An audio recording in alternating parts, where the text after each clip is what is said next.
ಸ್ವೀಕರಿಸ್ತಾರಂತೆ ಆ ಭಗವಂತ. ಹಾಗಾಗಿ ಭಕ್ತಿಯಿಂದ ಮಾಡುವಂತ ನಮಗೆ ಇಲ್ಲಿ ಬಹಳ ಮುಖ್ಯವಾಗಿರ್ತದೆ, ತಿಳಿತಲ್ವಾ? ಇಲ್ಲಿ ನಾವು ಮಂಡಲವನ್ನು ಬಿಡಿಸಿದ್ದೇವೆ. ಮಂಡಲ ಅಂದರೆ ರಂಗೋಲಿ ಅಲ್ಲ. ಎಲ್ಲರೂ ರಂಗೋಲಿ ಹಾಕ್ತಾರೆ, ಹೊರಗಡೆ ಎಲ್ಲ ರಂಗೋಲಿ ಹಾಕ್ತಾರೆ. ಆದ್ರೆ ಇದು ಮಂಡಲ ಅಂತ ಹೇಳಿ ಕರೀತಾರೆ. ಯಾಕಂತಂದ್ರೆ ಆಯಾಯ ದೇವತೆಗಳಿಗೆ ಆಯಾಯ ಮಂಡಲ ಅಂತ ಬೇರೆ ಬೇರೆ ಇರ್ತದೆ. ನವಗ್ರಹಕ್ಕೆ ನವಗ್ರಹ ಮಂಡಲ, ಮಹಾಗಣಪತಿ ಅಂತ ಬಿಡ್ತಾರೆ. ಅಂದ್ರೆ ಮಧ್ಯದಲ್ಲಿ ಮಹಾಗಣಪತಿ ಮಂಡಲವನ್ನು ಕೂಡ ಬಿಡಿಸಿದ್ದಾರೆ. ಹಾಗೆ ಇದು ಏಕಲಿಂಗತೋ ಭದ್ರ ಅಂತೇಳಿ ಈ ಕಡೆ ಇರುವಂತ ಲಿಂಗವನ್ನು ಬಿಡಿಸಿದ್ದಾರೆ. ಇದು ಲಿಂಗದ ಏಕಲಿಂಗತೋ ಭದ್ರ ಅಂತೇಳಿ.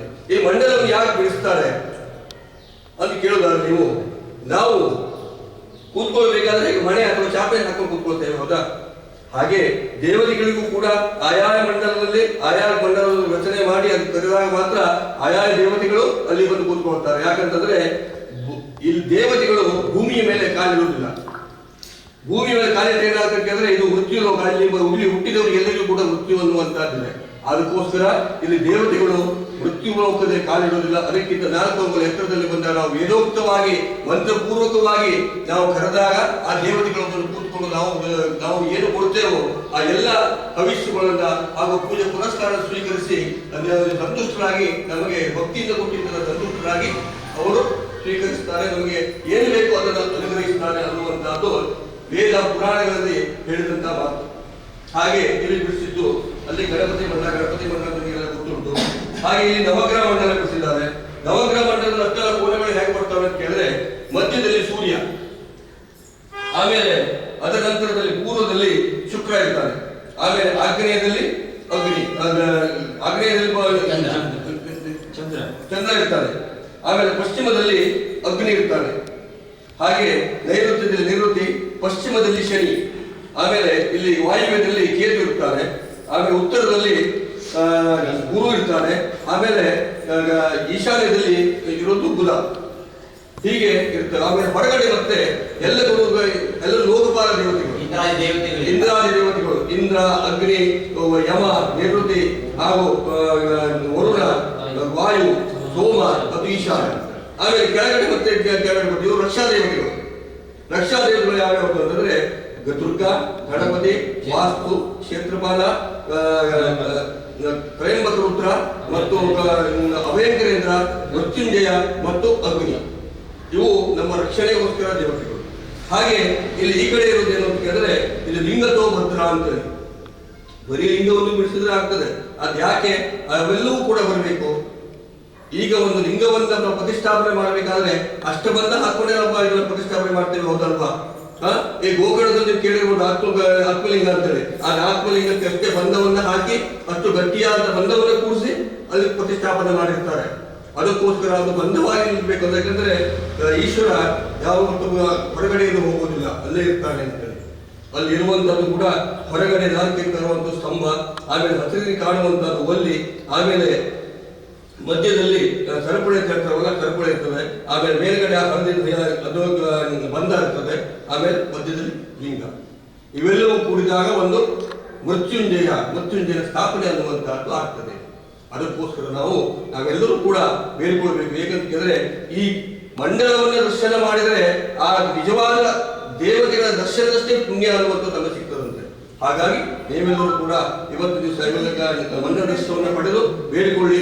ನಿಮ್ಮ ಏನು ಸಂಕಲ್ಪ ಇದೆಯೋ ಅಥವಾ ಯಾವುದಕ್ಕೋಸ್ಕರ ನೀವು ಇದನ್ನು ಮಾಡ್ತಾ ಇದ್ದೀರೋ ಅದನ್ನ ನಮಗೆ ಅನುಗ್ರಹಿಸಿ ತಮ್ಮ ಕುಟುಂಬವನ್ನ ಉದ್ಧಾರ ಮಾಡುವಂತ ಕೇಳಿಕೊಂಡು ನೀವು ಬೇಡಿಕೊಂಡು ಎಲ್ಲರೂ ಕೂಡ ಕೈ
ನಾವು ಮಾಡಿದಂಥ ಅಗಸಂಕೋಚ, ಈ ಅಗಸಂಕೋಚ ಆಡುವಂಥದ್ದು ಬಹಳ ದೋಷ ಅಂತ ನಮ್ಮಲ್ಲಿ ಏನು ಅಂತ ಹೇಳಿದ್ರೆ ಎಲ್ಲರೂ 11 ದಿವಸ ಪೂಜೆಯನ್ನು ಮಾಡಬೇಕು ಅಂತ ಉದ್ದೇಶ ಇತ್ತು ಬಂದಿದ್ದ.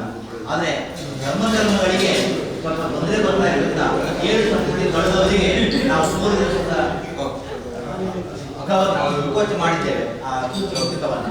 ಆದರೆ ನಾನು ಮಾಡಬೇಕಾದ್ರೆ ಈಶ್ವರನ ಅನುಗ್ರಹ ಬೇಕಾಗುತ್ತೆ. ಆದ್ದರಿಂದ ನಾವೇನಾದ್ರು ಮಾಡಿದ್ರೆ ಅದರ ಫಲವಾಗಿ ಯಾವ ದೋಷಗಳು ಬಾಧೆ ಇದ್ದ ರೀತಿಯಲ್ಲಿ ಮುಂದೆ ನಮ್ಮ ಧರ್ಮಕರ್ಮ ಆಚರಣೆಗೆ ಅನುಕೂಲವಾದ ರೀತಿಯಲ್ಲಿ ನಾವು ಮಾಡ್ಕೊಂಡಿದ್ದೇವೆ ಅಂತ ಹೇಳ್ತಾ ಅವನ ಅನುಗ್ರಹ ಪಡೆಯೋದಕ್ಕೋಸ್ಕರವಾಗಿ ನವಗ್ರಹ ಪೂರ್ವಕವಾಗಿ ಒಂದು ದಿವಸ ಆ ಕಾಲ ಮೃತ್ಯುವಿನ ಇವತ್ತು ಆಚರಣೆ ಯಜ್ಞದ ಮೂಲಕವೇ ಮಾಡ್ತಾ ಇದ್ದೇವೆ. ಆ ಮಾಡಿದಂತ ಯಜ್ಞದ ಫಲ ನಮಗೆಲ್ಲ ಸಿಗಬೇಕು ಅನ್ನೋದ್ರಿಂದ ಈ ಮಂತ್ರಗಳನ್ನು ಆಡುವಂತ ನಮ್ಮ ಬ್ರಾಹ್ಮಣರಿಗೋಸ್ಕರ ಎಲ್ಲರಿಗೂ ಇವತ್ತಿನ ದಿವಸ ಈಗ ವರ್ಣನೆಯನ್ನು ಕೊಟ್ಟು ಇದನ್ನು ಮಾಡಿಕೊಡಿ ಅಂತ ಹೇಳಿ ಗೌರವಪಟ್ಟ ಅಧಿಕಾರವನ್ನು ಹೇಳ್ಕೊಳ್ತಾರೋ ಆ ರೀತಿ ನಮಗೆ ಪರಂಪರೆ ಬಂದಿದೆ. ಆ ರೀತಿಯಲ್ಲಿ ಅದರ ಚ್ಯುತಿ ಬರದೇ ಇದ್ದ ರೀತಿಯಲ್ಲಿ ಈ ಯಜ್ಞವನ್ನು ಮಾಡಿ ನಮಗೆ ಆ ನಂತರ ಅದರ ಫಲವನ್ನ ನಿಮಗೆ ಬಿಟ್ಕೊಡ್ತೇವೆ ಅಂತ ಹೇಳಿ ನಾವು ಇದರಿಗೆ ಆಸ್ವಾದನೆಯನ್ನು ಕೊಡ್ತೇವೆ. ಸ್ವಸ್ತಿ ನಸ್ತಾರ್ಕ್ಷ್ಯೋ ಅರಿಷ್ಟನೇಮಿಃ ಸ್ವಸ್ತಿ ನೋ ಬೃಹಸ್ಪತಿರ್ದಧಾತು. ಓಂ ಶಾಂತಿ ಶಾಂತಿ ಶಾಂತಿ. ಓಂ ನಮಸ್ತೆ ಗಣಪತಯೇ ತ್ವಮೇವ ಪ್ರತ್ಯಕ್ಷಂ ತತ್ವಮಸಿ ತ್ವಮೇವ ಕೇವಲಂ ಕರ್ತಾಸಿ ತ್ವಮೇವ ಕೇವಲಂ ಧರ್ತಾಸಿ ತ್ವಮೇವ ಕೇವಲಂ ಹರ್ತಾಸಿ ತ್ವಮೇವ ಸರ್ವಂ ಜಾಯತೆ ಸರ್ವಂ ಜಗದಿದಂ ತ್ವತ್ತಸ್ತಿಷ್ಠತಿ ಸರ್ವಂ ಜಗದಿದಂ ತ್ವಯಿ ಲಯಮೇಷ್ಯತಿ ಸರ್ವಂ ಜಗದಿದಂ ತ್ವಯಿ ಪ್ರತ್ಯೇತಿ ತ್ವಂ ವಾಯುಸ್ತ್ವಂ ಸೂರ್ಯಸ್ತ್ವಂ ಚಂದ್ರಮಾಸ್ತ್ವಂ ಬ್ರಹ್ಮೋಸ್ತ್ವಂ ನಾಮಿ ಪೂರ್ವೋಕ್ತಾಯ ವರ್ಣಾದೀನಿ ತದನಂತರಂ अनुस्वारपरपरः अर्धेन्द्रसितं तारेण बुद्धं एतत्परमनुस्वरूपं पूर्वरूपं मध्यमरूपं अनुस्वारश्चान्त्यरूपं इन्दरोत्तररूपं नादसन्नामूर्तये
महापुण्य कृत कालमृत्युंजय शांति संपूर्ण फल प्राप्ति अर्थम पूर्णाहुति होमं करिष्ये इदं फलं मया देव ಹೇಳಿ ಉದಾಸನ ಸಮರ್ಪಿತಂ ತೇನವೇ ಸುಫಲ ಅವಾಪ್ತಿಃ ಭವೇತ್ ಅತ್ರೈವ ಅದ್ಯೈವ ಜನ್ಮನಿ. ನೀವು ಅರ್ಚನೆ ಅವ್ರು ಮಾಡಿದ್ರು ಅಂದ್ರೆ ನಿಮ್ಮೆಲ್ಲ ಪರವಾಗಿ ದೇವೇಶ ಪದ್ಮಪತ್ರಾಯ ವೇಕ್ಷಣ ನಾನಾವೃತ ವಿಚಿತ್ರ ಸರ್ವಸೌಖ್ಯಂ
ಶ್ರೀ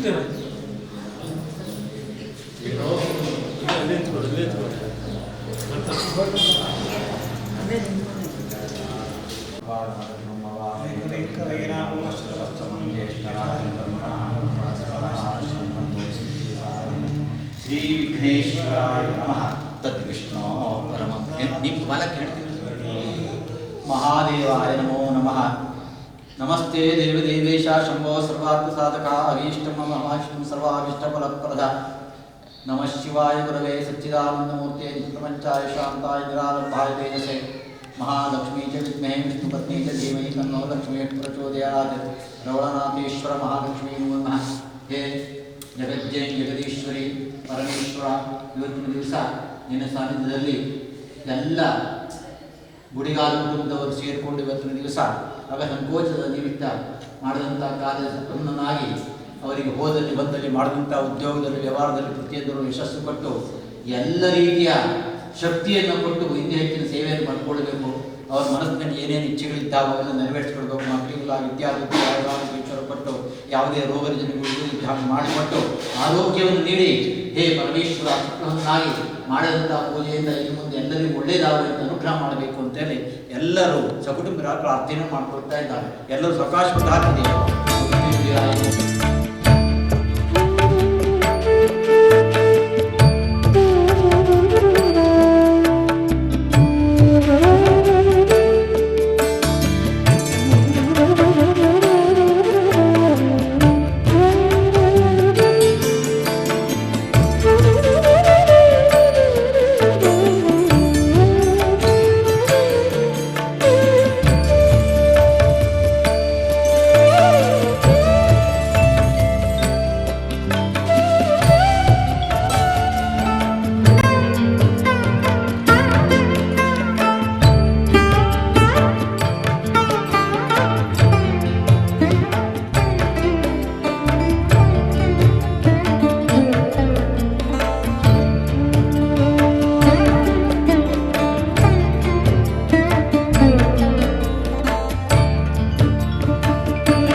पुत्रपौत्रगन्धान्यं मस्तेश्वारिगमेरतं प्रजानां भवति माता आयुष्मन्तं करोतु मां धनभक्तिर्धनं वायु धनं सूर्यो धनं वसो धनमिन्द्रो बृहस्पतिर्वरुणं धनमस्तु ते वैरतेय सोमं पिबत भद्रः सोमं धनस्य सोमिना मह्यं ददातु सोमिना भक्तोदो नशवात्सर्यं नलोको न शुभामति भवन्ति गतपुण्यानां भक्तानां श्रीसूक्तं प्रवेद श्रीवत्सस्वमायुष्यमानोऽप्याविराजो मां महीयते धनं धान्यं पशुं बहुकीर्त्यागं शतसंवत्सरं दीर्घमायुः यावत् भूमण्डलं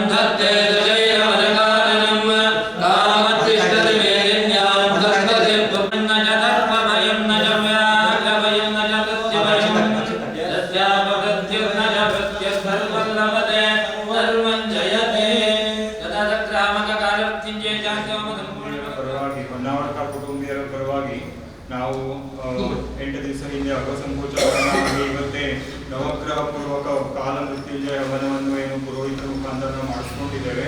ಅದಕ್ಕೆ ನಾವೇನಿಲ್ಲಿ ವ್ಯವಸ್ಥೆ ಮಾಡಿದ್ದೇವೆ ಆ ವ್ಯವಸ್ಥೆಯನ್ನು ನೀವು ಸ್ವೀಕರಿಸಿ ಎಲ್ಲ ಪುರೋಹಿತರು ಆಶೀರ್ವಾದ ಮಾಡಬೇಕು ಅಂತ ಹೇಳಿ ಎಲ್ಲರ ವತಿಯಿಂದ ನಾನು ಬೇಡಿಕೊಳ್ತೇನೆ. ಹಾಗೆ ಈ ಒಂದು ಕಾರ್ಯಕ್ರಮ ಆದಮೇಲೆ ಎಲ್ಲ ಪುರೋಹಿತರಿಗೆ ವೈದಿಕರಿಗೆ ಕುಟುಂಬ ವತಿಯಿಂದ ಒಂದು ಊಟೋಪಚಾರದ ವ್ಯವಸ್ಥೆಯನ್ನು ಮಾಡಿದ್ದೇವೆ. ಎಲ್ಲ ವೈದಿಕರು ಊಟೋಪಚಾರವನ್ನು ಸ್ವೀಕರಿಸಿ ಸಂತೃಪ್ತನಾಗಿ ನಮ್ಮೆಲ್ಲರಿಗೂ ಮತ್ತೊಂದಿಷ್ಟು ಮಾಡಬೇಕು. ಮತ್ತೆ ಈ ಹೆಚ್ಚಿನ ಕಾರ್ಯಕ್ರಮಗಳು ಈ ದೇವಸ್ಥಾನದಲ್ಲಿ ಈ ಸಾನ್ನಿಧ್ಯದಲ್ಲಿ ನಡೀಬೇಕು ಅಂತ ಹೇಳಿ ಬೇಡಿಕೊಳ್ತೇನೆ. ನಮಸ್ತೆ ದೇವದೇವೇಶ ಶಂಭೋ ಸರ್ವಾರ್ಥಕ ಅಭೀಷ್ಟಮಂಗಲಂ ಸರ್ವಾರ್ಥಫಲಪ್ರದಾಯ.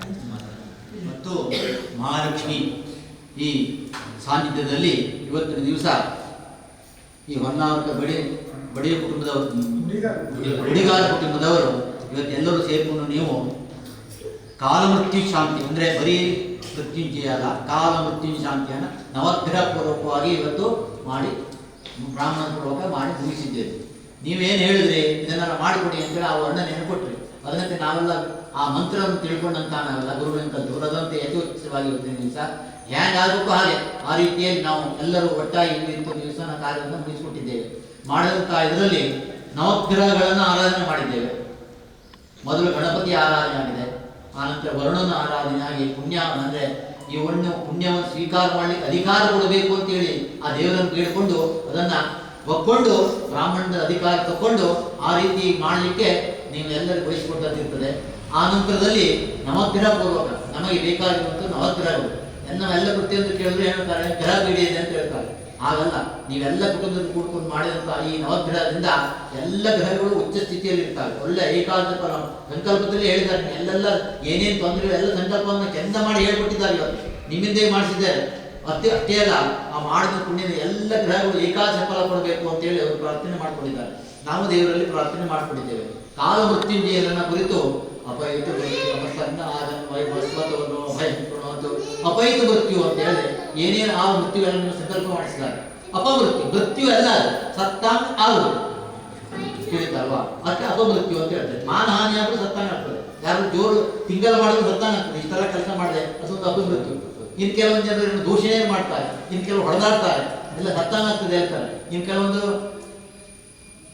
ಆರೋಗ್ಯದ ಹೋಗಿ ನಿರೋಗ ಪಡಬೇಕಾದ್ರೆ ಅಯ್ಯೋ ಎಂತ ತ್ರಾಸ ಪಟ್ಟು ಸತ್ತಾಂಗ ಬಂದೆ ಅಂತ ಹೇಳ್ತಾರೆ. ಅದೆಲ್ಲ ಅಪಮೃತ್ಯುಗಳು. ಇನ್ನು ಮುಂದೆ ಅಂತ ಅಪಮೃತ್ಯುಗಳು ಯಾವುದೋ ನಿಮಗೆ ಇರಬಾರದು ಹೇಳುವಂತಹ ದೃಷ್ಟಿಯಿಂದ ಅಪೈತು ಮೃತ್ಯು ಅಮತನ್ನ ಆಗನ್ನ ಆಗ ನಂತರ ಮುಂದೆ ಬರತಕ್ಕಂಥ ದಿವಸದಲ್ಲಿ ಹೇ ಮೃತ್ಯುಂಜಯ ಅಪೈತ ಮೃತ್ಯು ಅಮತನ್ನ ಆಗನ್ನು ವೈವಸ್ವತ ಅಗ್ನಿಯನ್ನು ಕುರಿತು ಪ್ರಾರ್ಥನೆ ಮಾಡದೆ ಮುಂದೆ ಬರದೇ ಇದ್ದಾನೆ ನಮ್ಮನ್ನು ಕಾಪಾಡು, ಅಭಯವನ್ನು ಕೊಡು ಅಂತೇಳಿ ಆ ಮಂತ್ರದಲ್ಲಿ ಅದು 168 ಮಂತ್ರಗಳನ್ನ ಮಾಡಿದ್ದೇವೆ. ಒಂದೆರಡಲ್ಲ, ಯಾವುದೂ ಕಡಿಮೆ ಮಾಡಲಿಲ್ಲ. ಏನೇನು ಶಾಸ್ತ್ರೋಕ್ತವಾಗಬೇಕು ಅದೆಲ್ಲವನ್ನು ಮಾಡಿ ನೀವೆಲ್ಲ ನೋಡ್ತಾ ಇದ್ದೇವೆ. ಅದೆಲ್ಲ ಭಕ್ತಿ ಶ್ರದ್ಧೆ ನೀವು ನೀಡಿದ್ದೇವೆ. ಭಕ್ತಿ ಶ್ರದ್ಧೆಯೇ ಮುಖ್ಯವಾದ ಮಾಡಿದಂಥ ಪುಣ್ಯ ಫಲ ನಿಮಗೆಲ್ಲ ಸಿಗಲಿ. ಮುಂದೆ ಇದಕ್ಕಿಂತ ಹೆಚ್ಚಿನಂಥ ದೇವತಾ ಕಾರ್ಯಗಳು ನಿಮ್ಮೆಲ್ಲ ಒಟ್ಟುಗೂಟಿನಿಂದ ಆಗಲಿ ಅಂತ ಹೇಳಿ ನಾವೆಲ್ಲ ಆ ರವಣನಾಥನ ಪ್ರಾರ್ಥನೆ ಮಾಡಿ ಅವನ ಅನುಗ್ರಹ ಸದಾಕಾಲ ಇರಲಿ ಅಂತೇಳಿ ಪ್ರಾರ್ಥನೆ ಮಾಡ್ತಾ ನಿಮಗೆಲ್ಲ ಭಟ್ರು ಆಶೀರ್ವಾದ ಮಾಡ್ತಾರೆ. ತಥಾಸ್ತು ಅಂತ ಹೇಳಿ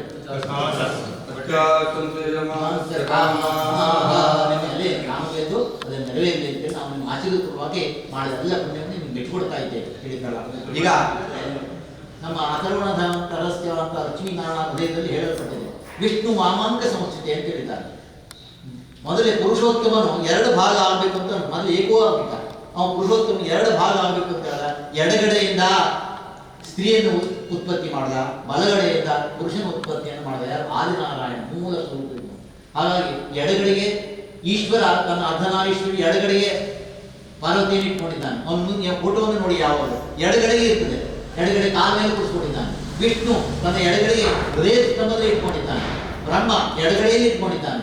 ಎಲ್ಲರೂ ಎಡಗೆ ಇಟ್ಕೊಂಡಿದ್ದಾರೆ. ಯಾಕಂತ ಹೇಳಿದ್ರೆ ಬಲಗಡೆಗೆ ಅವರು ಬಂದ್ರೆ ಪೂಜೆಯನ್ನು ಮಾಡ್ಬೇಕಾದ್ರೆ ಲಕ್ಷ್ಮಿ ವಿಷ್ಣುವನ್ನು ಪೂಜೆ ಮಾಡ್ತಾರೆ, ಬಲಗಡೆಗೆ ಬರ್ತದೆ. ಬಲಗಡೆ ಮಾಡಿದ್ರೆ ಅದೇ ಪೂಜೆ ಮಾಡ್ತಾ ಇರ್ತದೆ, ನಿಮ್ಮನ್ನು ನೋಡುವುದಿಲ್ಲ ಅವರು. ಅದು ಪೂಜೆಯಲ್ಲಿ ಆಸಕ್ತ ಆಗುತ್ತೆ. ನಿಮ್ಮಲ್ಲಿ ಹೇಳಿದ್ರಲ್ಲ, ಯಾವಾಗ ಸಮರ್ಪಣೆ ಭಾವನೆ ಇರ್ತದೋ ಆವಾಗ ಬಲಗಡೆ ಇರ್ತಾರೆ.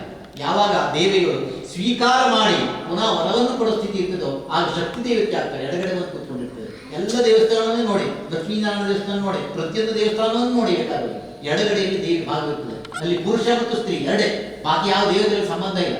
ಇವತ್ತು ನಿಮ್ಮಲ್ಲಿ ನಾವೇನು ಮಾಡೋದು, ಮಧ್ಯದಲ್ಲಿ ಸಾಲಿಗ್ರಾಮವನ್ನು ಇಟ್ಟಿದ್ದೇವೆ. ವಿಷ್ಣು ವಾಮಭಾಗಿ ಲಕ್ಷ್ಮಿ ಅಂತ ಹೇಳಿ, ವಿಷ್ಣು ವಾಮಾಂಕ ಸಮಚಿತೆ ಅಂತ ಹೇಳಿದ್ದಾರೆ. ಎಡಭಾಗದಲ್ಲಿ ಲಕ್ಷ್ಮಿ ಅಂತ ಇರ್ತಾಳೆ. ಅಂದ್ರೆ ವರವನ್ನು ನೀವು ಮಾಡಿದ ಪ್ರಾರ್ಥನೆ ಉಂಟಲ್ಲ, ಆ ಪ್ರಾರ್ಥನೆಯನ್ನು ಸ್ವೀಕಾರ ಮಾಡಿಕೊಂಡು ನಿಮಗೆ ವರ ಕೊಡೋ ಸ್ಥಿತಿ ಇರ್ತದೆ. ಆ ಸಂದರ್ಭದಲ್ಲಿ ಅದು ಎಡಗಡೆ ಇದ್ದಾಗ ಮಾತ್ರ ಫಲ ಕೊಡ್ತದೆ. ಇನ್ನು ಮುಂದೆ ಎಲ್ಲ ವರವನ್ನು ನಿಮಗೆ ಫಲ ಮಾಡ್ತದೆ, ತಿಳಿತಲ್ಲ. ಆದ್ರಿಂದ ಯಥೋಚಿತವಾದಂತಹ ಶಾಸ್ತ್ರೀಯ ಪದ್ಧತಿ ಅಂತ ಯೋಚನೆ ಸ್ವಲ್ಪ ಆಗದೆ, ಅದು ಅವನಿಗೆ ಇಟ್ಟು ಕೂಡಲೇ ನಾವು ಪ್ರಸಾದ ಕೊಟ್ಟು ಬಿಟ್ಟಿದ್ದಾನೆ, ತಿಳಿತಲ್ವಾ. ಅವನಿಗೆ ಅದು ಬೇಕಾಗಿತ್ತು. ಇಟ್ಟ ತಕ್ಷಣ ಹೂ ಹಾಕಿ ಕೂಡಲೇ ಪ್ರಸಾದ ಕೊಟ್ಟು ಬಿಟ್ಟಿದ್ದಾನೆ. ಹೌದು, ಸಿಂಗಾರ ಪ್ರಸಾದ ಆಗಿಬಿಟ್ಟಿದೆ. ಹಾಗಾಗಿ ಮತ್ತೆ ಆ ವಿಚಾರವನ್ನು ನಾವು ಯಾವುದು ತಲೆಯಲ್ಲಿ ಇಟ್ಕೊಳ್ಳದೆ ಇರುವಂತಹ ಆ ದೇವರನ್ನ, ನಿಮ್ಮ ಮನೆ ದೇವರು, ಮನೆ ದೇವರ ಮುಂದೆ ಇನ್ನೂ ದೇವರು ಇಲ್ಲ ಅಂತ ಒಂದು ಗಾದೆ ಇದೆ. ಆದ್ರಿಂದ ಮನೆ ದೇವರನ್ನ ಎಲ್ಲರೂ ಮನೆಯಲ್ಲಿ ಮಾಡೋದು ಇಷ್ಟ ದೇವತೆಯಾಗಿ. ನೀವು ಮನೆಯಲ್ಲಿ ರಾಜೇಂದ್ರ ಸ್ವಾಮಿ ಪೂಜೆ ಮಾಡ್ತಾರೆ, ಆ ಸ್ವಾಮಿ ಈ ಸ್ವಾಮಿ ಎಲ್ಲ ಮಾಡ್ತಾರೆ, ಅದು ಇಷ್ಟ ದೇವತೆ. ಇದು ಕುಲದೇವತೆ ಆಗ್ತಾಳೆ, ಮನೆಯ ಕುಲದ ದೇವತೆ ಆಗಿರ್ತಾಳೆ. ಆದ್ರೆ ಕುಲದೇವರೇ ಹೆಚ್ಚು ಶ್ರೇಷ್ಠ ಯಾವಾಗ. ಅದು ಎಲ್ಲಿದ್ದು ನಿಮ್ಮ ಕುಲದಲ್ಲಿ ನೀವು ಎಲ್ಲೇ ಇದ್ರೂ ಅವ್ರು ನಿಮ್ಮನ್ನು ಕಾಪಾಡ್ತಾ ಇರ್ತಾನೆ. ಆದ್ರಿಂದ ವರ್ಷಕ್ಕೆ 1 ಸಲ 2 ಸಲ 3 ಸಲ ಬಂದು ಒಂದು ಕಾರ್ಯಕ್ರಮ ಮಾಡಿ ಎಲ್ಲ ನೋಡಿ ಎಷ್ಟು ನಿಮ್ಮ ಕುಟುಂಬಕ್ಕೆ ಒಟ್ಟಾಗಿದ್ದೀರಿ. ಆ ಒಟ್ಟಾಗಬೇಕು. ನಾವು ನಮ್ಮವರು ಹೇಳುತ್ತಾ ಭಾವನೆ ಬರಬೇಕು. ಆ ರೀತಿ ಮಾಡಿಕೊಂಡು ಅವನ್ನ ಮಾಡಿದ ಅವನಿಗೆ ಪ್ರೀತಿ ಆಗ್ತದೆ. ಇವತ್ತಿನ ದಿವಸ ಅವನು ಬಹಳ ಸಂಪ್ರೀತನಾಗಿದ್ದಾನೆ, ಹೇಳ್ತಲ್ಲ. ನಿಮ್ಗೆ ಎಡಗಡೆ ಕೂತ್ಕೊಂಡೆ ಅಂತ ಹೇಳಿದ್ರೆ ನಿಮಗೂ ಹಾಗೆ ಸ್ವೀಕಾರ ಮಾಡ್ಬೇಕಾದ್ರೆ ಎಡಗಡೆ ಇರಬೇಕು ಅಂತ. ನೀವು ತೀರ್ಥವನ್ನು ಸ್ವೀಕಾರ ಮಾಡ್ತಲ್ಲ, ಮುಂದೆ ಇದೇ ಕುಟುಂಬಕ್ಕೆ ನೀವು ಅದನ್ನ ಕೊಡ್ತೀರಿ. ಅದಕ್ಕಾಗಿ ನಿಮ್ಗೆ ಎಡಗಡೆ ಸ್ವೀಕಾರ ಮಾಡೋದು ಎಡಗಡೆ, ದೇವಿ ಎಡಗಡೆ ಇದ್ದು ಮಾತ್ರ ನೀವು ಸ್ವೀಕಾರ ಮಾಡ್ತಾರೆ. ಅದೇ ರೀತಿ ನಾವು ಇಲ್ಲಿ ಮಾಡ್ತೀವಿ. ಆದ್ರಿಂದ ಇವತ್ತಿನ ದಿವಸ ಪೂಜೆ ಸಮರ್ಪಕವಾಗಿ ಎಲ್ಲ ರೀತಿ ಮಾಡ್ಕೊಂಡು ಹೋಗ್ಬೇಕು. ಮತ್ತೆ ಆ ದೇವಿ ನಮ್ಗೆ ಕೊಡ್ತಾಳೆ. ಒಳ್ಳೆ ನಿಮಗೆ ವೈದ್ಯರು ಸಿಕ್ಕಿದ್ದಾರೆ ಈಗ. ಹಾಗಾಗಿ ಅವರು ಒಳ್ಳೆ ಜನನೂ ಹೌದು, ಮತ್ತೆ ವೈದಿಕರು ಹೌದು, ಎಲ್ಲ ಶಾಸ್ತ್ರ ತಿಳಿದವರು, ಸೌಮ್ಯಸ್ಥಾವರು. ನಿಮ್ಮ ಈ ಕಾರ್ಯಕ್ರಮ ಎಲ್ಲರೂ ಒಳ್ಳೇದಾಗಲಿ ಅಂತ ಹೇಳಿ ನಾವು ಪ್ರಾರ್ಥನೆಯನ್ನು ಮಾಡಿ ಆಶೀರ್ವಾದ ಮಾಡಿ. ಸತ್ಯಾಸಂತ ಯಜಮಾನಸ್ಯ ಕಾಮ, ಯಜಮಾನ ಹೋದ್ರು ಬರೀ